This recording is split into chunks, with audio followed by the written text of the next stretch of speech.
ini dibangun melalui jalan yang panjang, dan unjuk rasa adalah hak menyuarakan aspirasi setiap warga negara yang dilindungi oleh undang-undang. Unjuk rasa bukan menjadi ancaman selama dilakukan dengan bermartabat dan membuktikan bahwa kita telah dewasa berdemokrasi.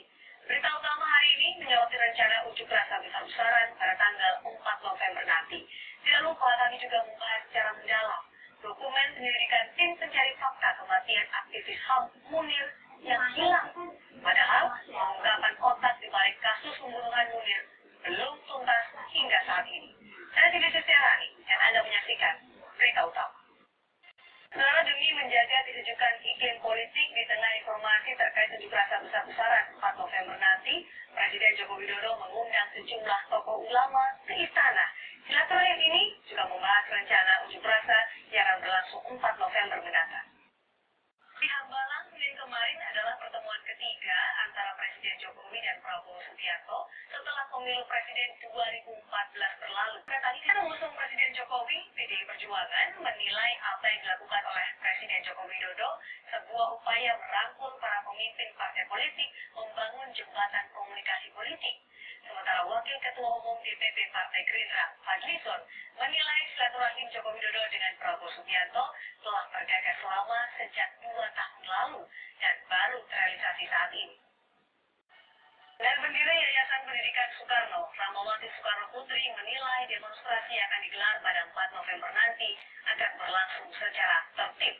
Rahmawati memenuhi undangan pemimpin FPI Rizik Syihab untuk membicarakan aspirasi yang ingin dikemukakan oleh kelompok pengunjuk rasa 4 November mendatang.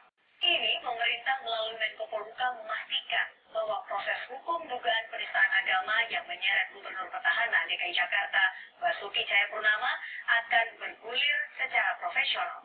Dan dengan pernyataan Menko Polhukam, Polri juga terus mengusut ucapan dari Gubernur Petahana DKI Jakarta Basuki Cahayapurnama yang dinilai menistakan agama. Polri berjanji pengusutan kasus ini akan diselesaikan secepatnya. Dan saat ini, polisi sudah memeriksa 15 orang saksi. 11 diantaranya adalah saksi pelapor. Namun polisi masih akan mendalami keterangan dari saksi ahli yang terdiri dari ahli bahasa, ahli hukum pidana, ahli agama, dan sejumlah ahli lain yang relevan secara keilmuan. Sebelum genderang kampanye dimulai, lembaga survei sempat menilai elektabilitas pasangan petahana berada di posisi tertinggi. Tapi hal berbeda terjadi setelah masa kampanye dimulai. Elektabilitas Ahok Jarot justru dinilai menurun. Pilkada DKI Jakarta sudah berjalan. Hasil survei sejumlah pihak pun telah disampaikan. Tapi rupanya ada sebagian warga Jakarta yang belum menentukan gambaran pasangan nomor urut berapa yang akan mereka pilih.